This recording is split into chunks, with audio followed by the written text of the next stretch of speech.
You're just a kid. So? What does it matter? I wanted to make a difference. I thought you'd feel the same. I do, but not like this. A lot of innocent people almost died tonight because of you. Innocent? They watched as Gotham went to hell and didn't do a thing! They're just afraid. No, they're weak! And so are you.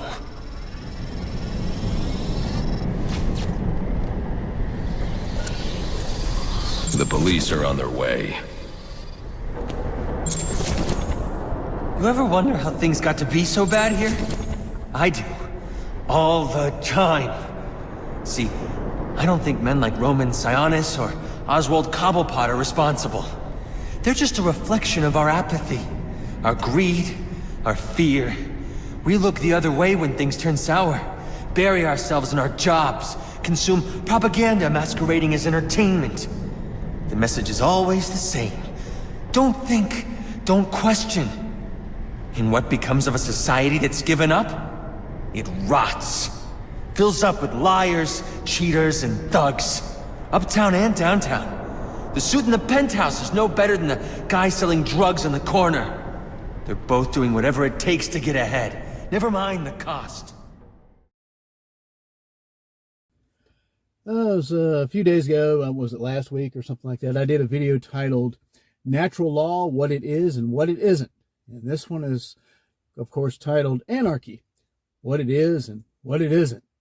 Because there's a lot of people that seem to lean towards anarchism and natural lawism and things like that, but they still want to bring things or add things to it. And then there's people that they shy away from the natural law concept or anarchism concept because they have some misunderstandings and therefore, of course, misgivings about it. So let me try to clarify in this short video what anarchism is and isn't.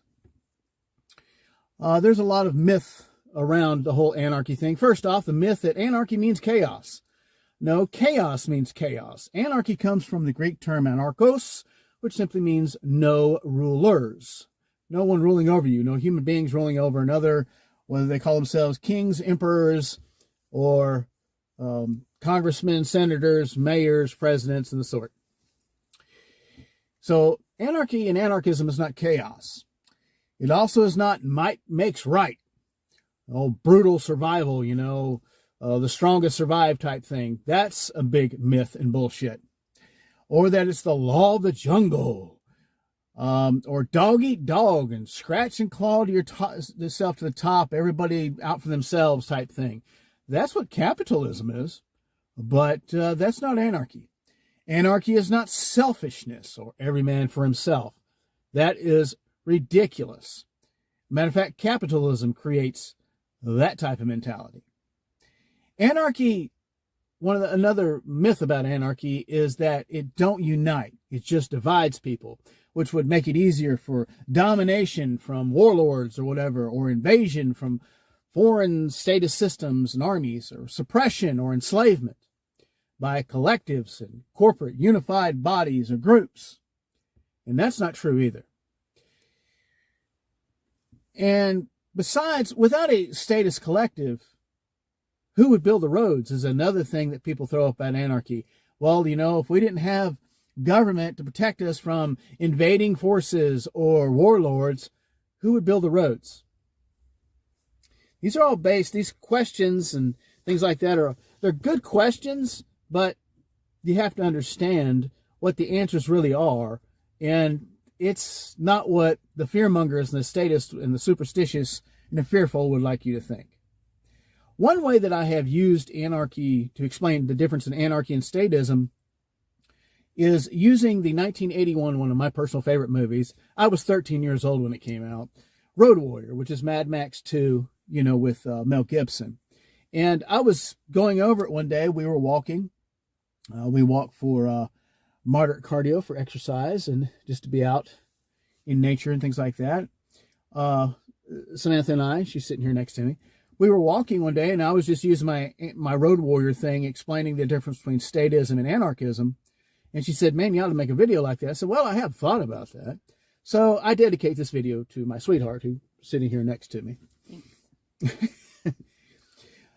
if you've ever watched the movie Road Warrior, the 1981 version, not the Fury Road remake type thing, you'll notice that there was a group inside of a compound where they had an oil pump and a little mini little oil refinery thing going on there. But inside that group, they had a leader, but I don't remember that character's name. They had a leader, but he wasn't the ruler. There was no rulers. There was no status system. Now, Mad Max, played by Mel Gibson, who was a loner, no doubt, and a vagabond, if you will. He was a wandering warrior and a loner, but he was injured and he was helped by them, and in turn, he was able to help them. Now, that's anarchy. That little tribe, that little group inside of that compound there, that was anarchy. You can have leaders and people that stand out and you go to, like they had the mechanic there, the paraplegic mechanic in that compound. They would go to him for his expertise on, automotive things and things like that. Everyone you can lead in whatever you're good at, but you're not a ruler. Now, on the flip side, you had a warlord named Lord Humongous, and he was a gang leader, and he wanted to seize that compound and that oil pump and the gasoline. And, he would say, just walk away. There doesn't need to be any more violence or killing. Just walk away. Leave the gasoline and pump, and we will let you live. That sounds like government to me. See, Humongous, the warlord, was statism. That's what he was.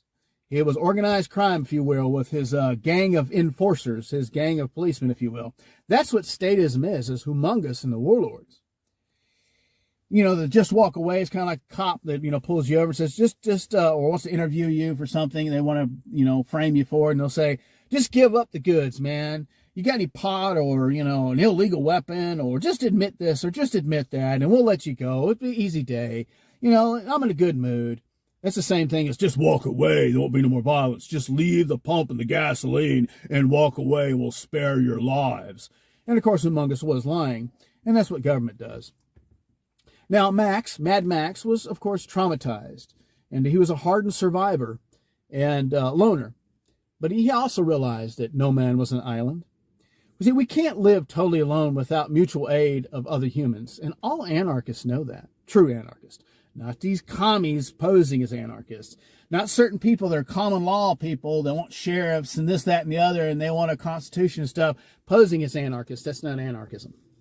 And the people that are just, willy-nilly, basically psychopaths that call themselves anarchists, want to prey on other people, that's not anarchy either. But nobody is an island, and no one can live totally to themselves. Even the mountain men of the 1700s and 1800s in America, some of the most reclusive gentlemen out there, they knew that they needed other people and their products and services. They would go to town every now and then to sell their furs and to buy products like flour and sugar and things like that they couldn't procure or get themselves or make for themselves or grow for themselves out in the wilderness where they lived. And they'd get other services like dental services. Maybe they need a teeth pull or something like that, right? So we need each other. There's no doubt about that. Survivalists or preppers, they know that you can't possibly procure, make, or grow every item that you would need. And they know that you can't possibly have so much knowledge and know everything or be skilled in everything to be able to do everything that you need for long-term basic survival, or to live the most Spartan existence for any real length of time. We need one another.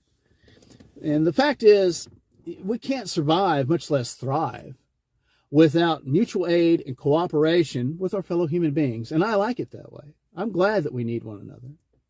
The most agoraphobic person, the person just has the strongest fear to leave their house or whatever, or the most misanthropic person, the person just doesn't like people, they know this. In the end, we all know we need one another. Now, and like I said, anarchists know that. And anarchists know that we need interactions with one another. But those interactions need to be free will. That's why another term for anarchism or non-statism is voluntarism. And because things need to be a free will. Your interaction with people, your businesses, the things that you do with one another should be free will. There's sexual intercourse, but there's also social intercourse.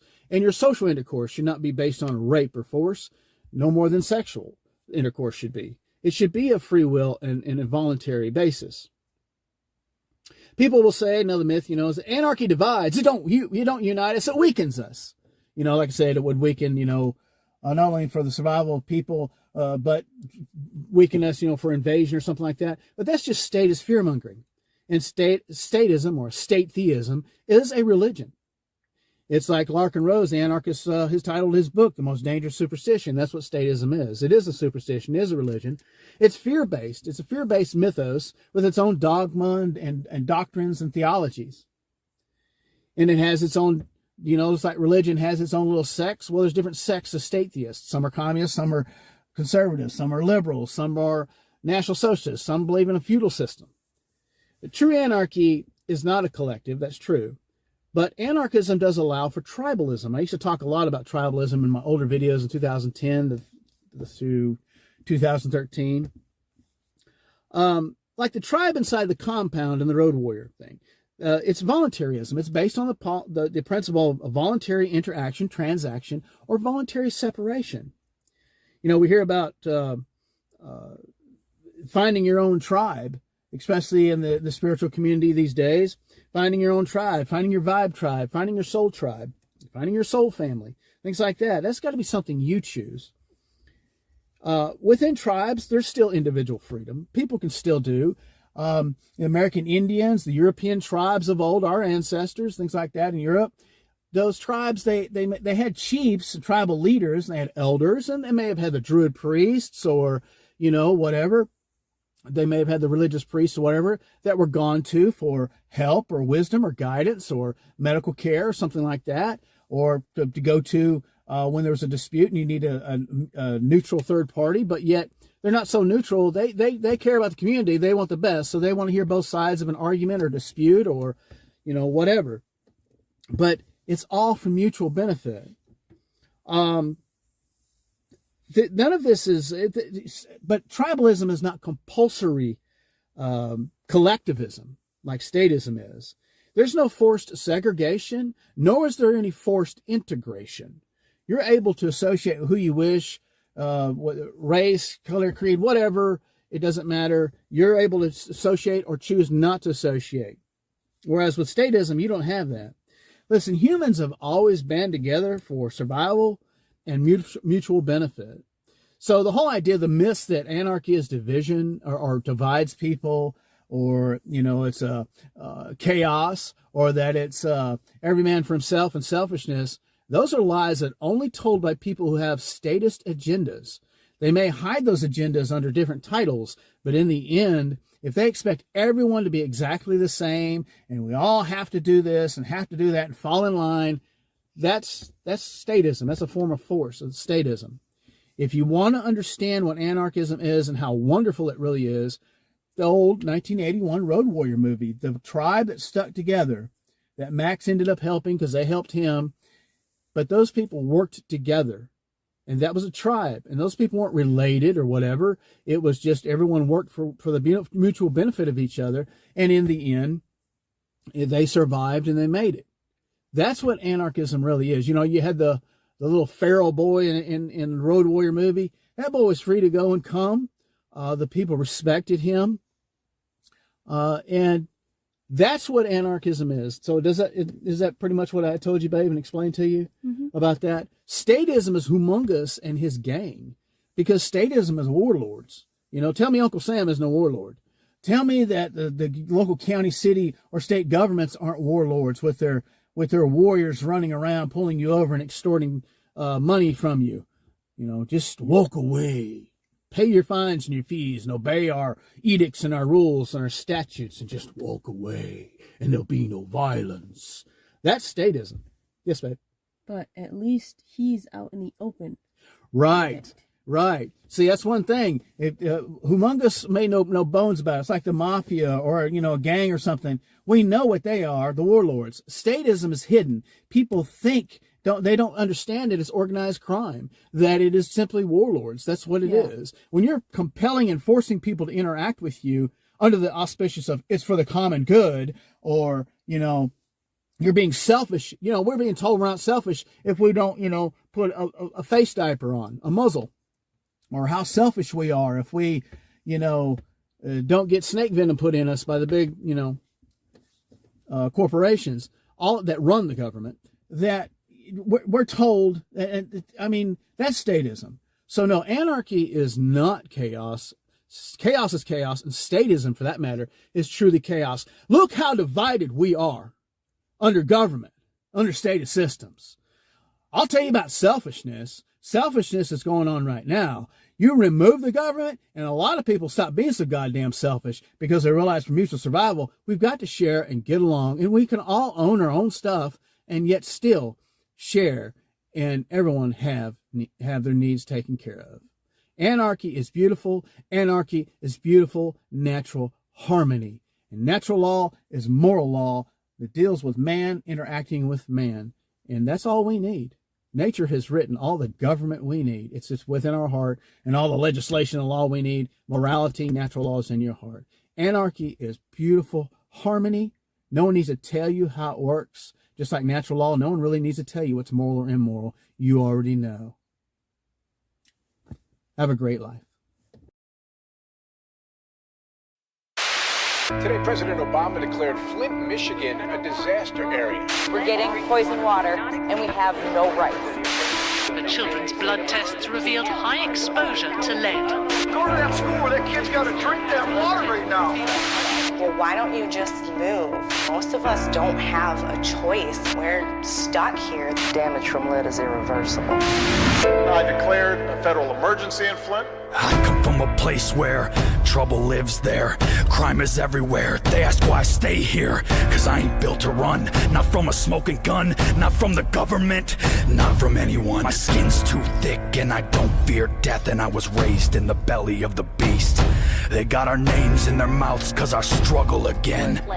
Flint, Michigan. Step into the lion's den. Man did this and they bleed like us, and they'll bleed us till death, but in God we trust. Cause the power's in the people, in the numbers, in each other, and the strength is in our sisters and our brothers. And I only hear silence, not when they speak. I hear what they don't say cause words remain weak. I'm in the streets with the people, they're the only ones I trust, cause they don't really care about us. Nobody's gonna help us. We gotta help ourselves. Nobody's gonna love us. We gotta love ourselves. Nobody's gonna hurt us. We only hurt ourselves. Nobody's gonna help us. We gotta help ourselves. This week's issue of Time magazine cover story entitled "The Poisoning of an American City." I come from a place where smoke is in the air, bodies everywhere, no one seems to care. They ship water to the war zone. You are not alone. We, the people, with our hands on the wishbone. This here is murder town. Did you forget? It's here today, gone tomorrow. News, will it stick? They use the dollar as a band-aid and give it to the victims, but you must treat the cause, not the symptoms. And we've made it this far. Look at our scars. We've survived the war. Look at our hearts. I'm a die-hard Flintstone second ward soldier, and the man can't kill me. I'll decide when I go here. We all have access to genius, even when they poison us, when they feed us, even when it seems like we're defeated. The power still stays in the people. I'm not blaming any longer, but if what doesn't kill you makes you stronger, you've created a monster in the streets with the people. They're the only ones I trust, cause they